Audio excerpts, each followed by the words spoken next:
அனைவருக்கும் வணக்கம்.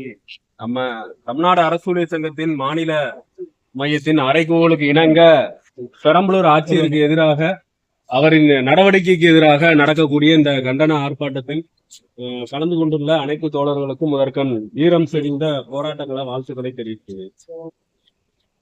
கிரேஸ் லால் ரிண்டிக்கு பச்சாவ் அந்த அம்மா, நம்ம தோழர் சொல்லல கூட அது ஏதோ ஹிந்தி பேர் மாதிரி இருக்கு, எந்த ஊர்ல இருந்து வந்துச்சு தெரியலன்னு.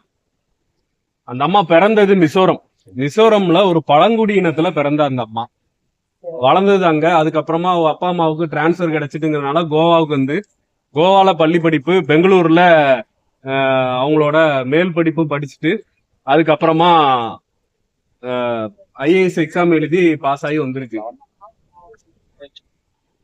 4 ஊர்ல சாப்பிட்ட உனக்கே இந்த தெனாவட்டு இருக்குன்னா, இந்த ஒரு பண கல்லு குடிச்சவன்னு சொல்லுவாங்க தெரியுமா, அது மாதிரி இங்க உள்ளவங்க எல்லாம் இங்கேயே இருக்கிற ஆட்கள். அதாவது இந்த ஐஏஎஸ்கள் எல்லாத்துக்கும் இப்ப புதுசா ஒரு ட்ரெண்ட் ஒண்ணு இருக்கு. என்ன ட்ரெண்ட்னு பாத்தீங்கன்னா, கூடயே ஒரு கேமராமேனை கூப்பிட்டே அலையிறது. இந்த ஒரு வெடலை பையன் ஒரு ஐஏஎஸ் ஒருத்தர், அவரு பாத்தீங்களா இந்த பாலம் கட்டுறதுக்கு ஒரு அம்மாவை பிடிச்சி திட்டிட்டு இருந்தாரு. அப்புறம் தோழர் சொன்னாங்கல்ல அந்த ஒரு அம்மா, அந்த பட்டாவுக்கு அவங்களும் கீழே உள்ள ஆட்களை திட்டுறது மட்டும் இல்லாம அதை போட்டோ பிடிச்சு போடுறதும் இவங்களுக்கு வேலையா இருக்கு. இது ஒரு ட்ரெண்ட். ஒரு பழங்குடியினத்துல பிறந்து மிசோரம் மாதிரியான ஒரு இடத்துல அங்க பல பழங்குடியினங்களுக்கு நடுவுல உள்ள ஒரு பிரச்சனை இருக்கு. ஒரு ஒடுக்கப்பட்ட இடத்துல இருந்து வந்து அவங்கள வந்து இந்தோ மியான்மர் ட்ரைப்ஸ் சொல்லுவாங்க. அதாவது இந்தியாவிலேயே சேராத ஒரு ஆட்களாக கருதப்படக்கூடியவங்க. அதனால ஒடுக்குமுறைக்கு உட்படுத்தப்பட்ட ஒரு பச்சாவ் அப்படிங்கிற ஒரு ட்ரைப்ல இருந்து வந்த ஒரு அம்மா எல்லாருக்குமான ஆளா இருக்க வேண்டாமா? ஆட்சியாளர்களுக்கு தொழிற்சங்கம் ஒரு பாகா மாதிரி தான். அன்னையில இருந்து இன்னைக்கு வரைக்கும் அப்படிதான். இன்னைக்கு ஆட்சியாளர்களுக்கு போக ஆட்சியர்களுக்கும் அந்த பாகா கசப்பு கசக்க ஆரம்பிச்சிருச்சு. நல்லா தெரிஞ்சுக்கணும், பாகா கசந்தாலும் அதுதான் மருந்து.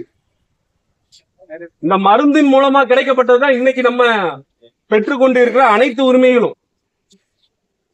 இந்த அம்மாவுக்கு சம்பளத்துல ஒரு பெனிஃபிட் இருக்குன்னா இந்த தொழிற்சங்கம் வாங்கி கொடுத்ததுதான். இந்த அம்மா இன்னைக்கு ஐஏஎஸ் உட்கார்ந்துகிட்டு இருக்குன்னா இந்த தொழிற்சங்கத்தினால வந்ததுதான். இல்லைன்னா லேட்டரல் என்ட்ரில அவ்வளோத்தையும் ஃபில் பண்றதுக்கு தயாரா இருக்கான். நாக்பூர்ல யாரை கையை காட்டுறாங்களோ அவங்களெல்லாம் லேட்டரல் என்ட்ரில ஐஏஎஸ்ல ஃபில் பண்ணிடலாம். இது மாதிரி பரீட்சை படிச்சு எழுதிலாம் வந்துகிட்டு இருக்க முடியாது. அப்ப ஒரு தொழிற்சங்கம் இருந்தா தான் இந்த அமைப்பு கட்டமைப்பு அப்படிங்கறதே பாதுகாக்கப்படும். இன்னைக்கு நம்ம அரசு சங்கத்துல மிக முக்கியமான கோரிக்கை என்ன வச்சிருக்கோம்? ஒப்பந்த தொழிலாளர் அடிப்படையில நீ சேர்க்காத அப்படின்னு சொல்லி நம்ம கோரிக்கையில் வச்சுக்கிட்டோம்.